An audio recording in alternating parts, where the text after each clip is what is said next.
Welcome back to the Making Team Projects Work video series. I'm Tim Franz, and this is Lauren Vicker as well. Last week, we talked about 7 tips for improving team presentations. And as promised, this week, we're going to continue this idea of end of the semester presentations, a very timely topic. And we're instead going to talk about how to make Zoom presentations better. And this one is very important to me because my teams this semester in my capstone class are doing Zoom presentations to clients that are distant. So this is absolutely necessary for my class this year. Lauren, go ahead. Tell us some of the things that teams should do better when they're doing Zoom presentations. Thanks so much, Tim. And we should mention that you and I struggled with this when we first started doing remote presentations during lockdown. And so it's important to know that we had to work hard in order to make this work. So the first tip is to practice presenting over Zoom by yourself. Before you get together as a team, practice what it is you need to do. Learn how to use your notes. We found a lot of our students were showing us the tops of their heads while they were doing their presentation part, or they had notes off to the side. And you have to figure out how it's going to look when you use your particular notes for the presentation.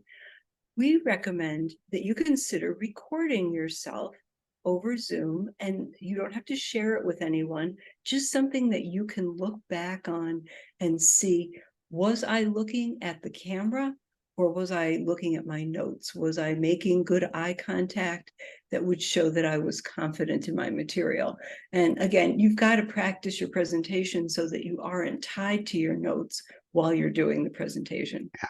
These are great tips, Lauren. And I know I really like PowerPoint for presenting on Zoom because you can't see this because you're looking at me, but I'm Right. looking at a dual monitor system where I can have my notes page on one and the Mhm. slides up on the other, and it makes it really easy for presenting. And you do learn about, as we have ourselves, we've gotten better at doing the Zoom recordings because we watch ourselves every week on I these. know. So I know people don't like to do it, but learning to see what you look like and how to pause and how to carry things forward and how to change your tone is really important. Great tip.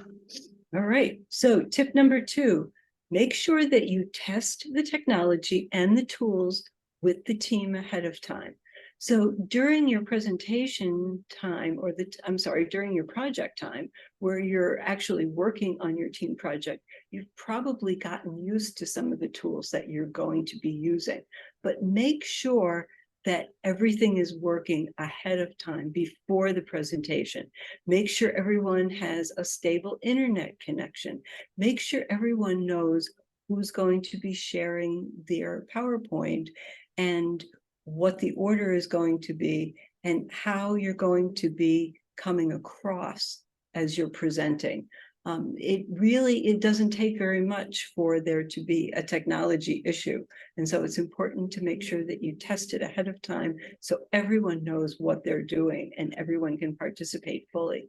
Yeah, my students are doing practice presentations on Zoom the week before they do them for their external client, and to me, that Right. really helps them to plan for this and Mhm. have a plan in case something goes wrong too. They already Right. know what they're going to do. And I do have to tell you that my students who came to the practice sessions that we had did way better than those who did not. So that's a great thing that you're doing. So tip number 3 is work on looking at your webcam and not at other people or your notes. So you've got to get used to it. And it's really hard. I know, especially when you're chatting with friends and seeing people that you would like to visit with remotely, it's really tempting to look at them. So if I look at Tim right now while I'm talking, it looks like he's listening to me and engaged, but it doesn't look to him like I am paying attention to him. So I have to get used to looking at the webcam and showing that I am engaged with my audience and not just doing something that's comfortable for me. And I found this, it took me a while to learn this. I found it so counterintuitive because we're so conditioned to look at people when we talk. Staring at a camera is just the opposite of what we normally do. Yeah, absolutely. Tip number 4, coordinate your attire and try to blend the backgrounds as best you can. And we know everybody's going to be working from a different location, but it's good to have something similar in the background, or make sure that you don't have any distractions in the background.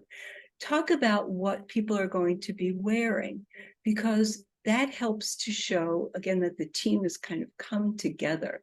So when we see a team where, let's say, everyone has agreed that they're going to wear white shirts and a black tie, that shows that they've talked about it and they've worked together as a team.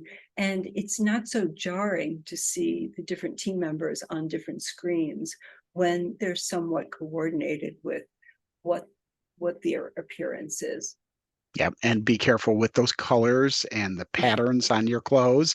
I know I sometimes forget and where I have this striped shirt that I really like, but I'll tell you, it looks very strange on Zoom, and I've had to actually run up and change it for one presentation moments before the presentation started. So nice plain clothes. Look at what Lauren and I are wearing Right. today. Check them out ahead of time too is a good idea. Yep. And our tip number 5 is to go back to last week's presentation and review those 7 tips for better team presentations. We have the presentation, the full blog post. Both of those things are on our website. And if you go through those, they also apply to remote presentations. So it's a good idea to keep those in mind as well. Great point. It's still a team presentation, and everything in our last post from last week, it's the same. So just still a team presentation, but you have to worry about some additional things. Thanks, Lauren. These were great tips. I know the blog post is on our website. Any final words? Thanks for having me, Tim. I've been really enjoying talking about these things because they're so important. The project's really important, and the content of what our students find when they do these projects are really important, but how they present it, especially your students presenting to real clients, that's going to be really vital that they do it well. Yeah. Thanks, Lauren. Thanks, Tim.